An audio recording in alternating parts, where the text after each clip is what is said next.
విశాఖ తూర్పు నియోజకవర్గంలోని యాదవులంతా వైసీపీ మద్దతు తెలపారని అంతమా పార్టీపైపే ఉన్నారంటూ జనసేన నాయకుడు వంశీకృష్ణ చేసిన వ్యాఖ్యలను తాము తీవ్రంగా ఖండిస్తున్నామని విశాఖ జిల్లా యాదవ సంక్షేమ సంఘం నాయకులు శ్రీనివాసరావు అన్నారు.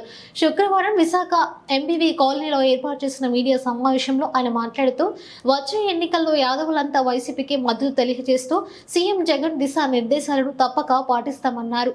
కావాలని రెచ్చగొట్టే ధోరణితో వంశీకృష్ణ వ్యాఖ్యలు చేస్తున్నారని, ఎవరి సత్తా ఏమిటో వచ్చే ఎన్నికల్లో తేలిపోతుందన్నారు. లేడీస్ రిజర్వేషన్ దాన్ని బేస్ చేసుకొని ఇస్తారు. ఈయన మౌలింగ్ చేసిన మహిళా ఓటర్స్ ఇంతమంది ఉన్నప్పుడు మహిళా రిజర్వేషన్తో ఎందుకు రాదు, అక్కడ ఏం మహిళా రిజర్వేషన్లో కూడా ఫ్రాడ్ చేశారని అన్నారు కదా. జనసేన పార్టీ అధ్యక్షులు వంశీకృష్ణ శ్రీనివాస్ గారు విశాఖ తూర్పు నియోజకవర్గం MLA Velapudi Ramakrishna Babu press meet పెట్టడం జరిగింది. వైఎస్ఆర్ కాంగ్రెస్ పార్టీలో ఉన్నటువంటి యాదవులు ఎవరు కూడా వైఎస్ఆర్ కాంగ్రెస్ పార్టీకి సపోర్ట్ చేయరు. వైఎస్ఆర్ కాంగ్రెస్ పార్టీలో ఉన్నటువంటి యాదవులకు కానీ వైఎస్ఆర్ కాంగ్రెస్ పార్టీ బలపరిచినటువంటి అభ్యర్థి ఎంవీవీ సత్యనారాయణ గారికి కానీ ఎక్కడ మేమెవరేం ఓట్లు వేయం, యాదవులు అందరూ మా వెంటే ఉన్నారని నిన్న ప్రెస్ మీట్లో తెలియజేయడం జరిగింది. ఇది సత్యదూరం. 100కి 100% వైఎస్ఆర్ కాంగ్రెస్ పార్టీ యాదవులకి సముచితమైన స్థానం గౌరవ ముఖ్యమంత్రి వర్యులు వైఎస్ఆర్ కాంగ్రెస్ పార్టీ అధ్యక్షులు జగన్మోహన్ రెడ్డి గారు ఇవ్వడం జరిగింది. ఈవేళ వైఎస్ఆర్ కాంగ్రెస్ పార్టీ ఏదైతే పార్టీ ఆవిర్భవించిన రోజునే విశాఖపట్నంలో కీలకమైనటువంటి వైఎస్ఆర్ కాంగ్రెస్ పార్టీ అధ్యక్షుల పదవి యాదవులకు ఇవ్వడం జరిగింది. విశాఖపట్నంలో వైఎస్ఆర్ కాంగ్రెస్ పార్టీ పునాదే యాదవులకు అధ్యక్షులతో స్టార్ట్ అయినటువంటి గొప్ప ముందు చూపుతో యాదవులకు సముచిత స్థానం ఇవ్వాలని గౌరవ ముఖ్యమంత్రి జగన్మోహన్ రెడ్డి గారు ఈ పార్టీ అధ్యక్షుల పదవి విశాఖ జిల్లా పదవి యాదవులకు ఇవ్వడం జరిగింది. అంటే యాదవులకి ఈవేళ జగన్మోహన్ రెడ్డి 2 పర్యాయాలు ఇదే వంశీకృష్ణ శ్రీనివాస్ గారి ఇంటికి రావడం జరిగింది. అంటే అంత ప్రాధాన్యత యాదవులకు ఇస్తూ ఉన్నారు.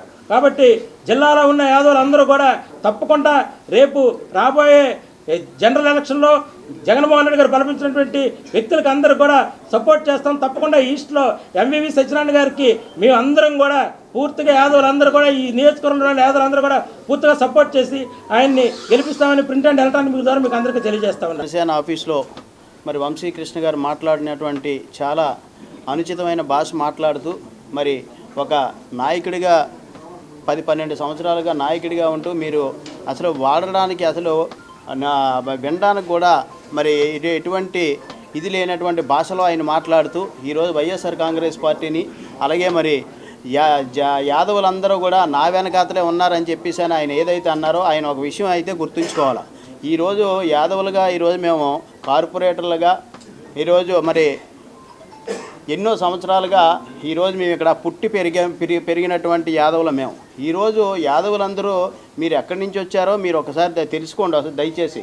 ఈరోజు మిమ్మల్ని నాయకుడిగా మేమందరం కూడా ఎన్ని సంవత్సరాలుగా మీ మోస్తేనే మీరు నాయకులుగా అక్కడ చలామణి అయ్యారు. అవన్నీ మర్చిపోయి యాదవులందరూ నేను చెప్తేనే ఓటేస్తారనుకుంటే మనం 2 సార్లు ఎందుకు ఓడిపోయామో మరి ఆయనే తెలుసుకోవాలి. మరి గతంలో మరి 2019లో ఎందుకు ఓడిపోయామో మనం తెలుసుకోవాలి. ఈరోజు వైఎస్ఆర్ కాంగ్రెస్ పార్టీ యాదవులకు ఇచ్చినటువంటి ఒక సముచితమైన గౌరవమైనటువంటి స్థానం ఈరోజు జగన్మోహన్ రెడ్డి గారు వైఎస్ఆర్ కాంగ్రెస్ పార్టీ ఇచ్చింది. హైయెస్ట్ మెజారిటీతో ఇక్కడ స్థానం కోల్పోతుందని చెప్తున్నాడు కదా. ఈరోజు మేము ఛాలెంజ్ చేసి చెప్తున్నాం, రేపు 2024లో ఇక్కడ వైఎస్ఆర్ కాంగ్రెస్ పార్టీ తూర్పు నియోజకవర్గ సీటు 100% వైఎస్ఆర్ కాంగ్రెస్ పార్టీ గెలవబోతుంది. ఎంవీవీ సత్యనారాయణ గారు ఎమ్మెల్యేగా కాబోతా ఉన్నారు. ఇది అక్షర సత్యం. మేము బల్లగుద్ది మరీ చెప్తున్నాం. మేమందరం ఈరోజు వైఎస్ఆర్ కాంగ్రెస్ పార్టీ ఈరోజు 11 మంది కార్పొరేటర్లు ఉన్నాం ఇక్కడ మేము. ఈరోజు కార్పొరేటర్లో గతంలో 25,000, 30,000, 40,000తో ఓడిపోయినటువంటి సీట్లోకి ఎట్టి పరిస్థితుల్లో గెలవాలని చెప్పేసి అని ఈరోజు ఎంవీవీ సత్యనారాయణ గారిని తీసుకొచ్చి పార్టీ పెట్టింది. పార్టీ ఏ నిర్ణయం అయితే ఇస్తుందో ఆ నిర్ణయానికి మేము బద్దులయ్యి పార్టీకి పనిచేయాల్సిన పరిస్థితి. మేము పార్టీకి నిజమైన కార్యకర్తలమే. కాబట్టి మీరు దయచేసి మీ వ్యాఖ్యలను ఉపసంహరించుకుంటే మంచిది. అంతేగాని ఇటువంటి వ్యాఖ్యలు చేసేసి మమ్మల్ని ఏదో బదనాలు చేద్దామంటే మాత్రం ప్రజలందరూ కూడా ఆలోచిస్తూ ఉన్నారు. మీరు ఎటువంటి వ్యాఖ్యలు చేస్తూ ఉన్నారో దయచేసి మీరు ఏదైతే నిన్న చేశారో అవన్నీ కూడా ఉపసంహరించుకోవాలని చెప్పేసి ఈరోజు ఈ మీడియా సమావేశం ద్వారా తెలియజేస్తా ఉన్నాం.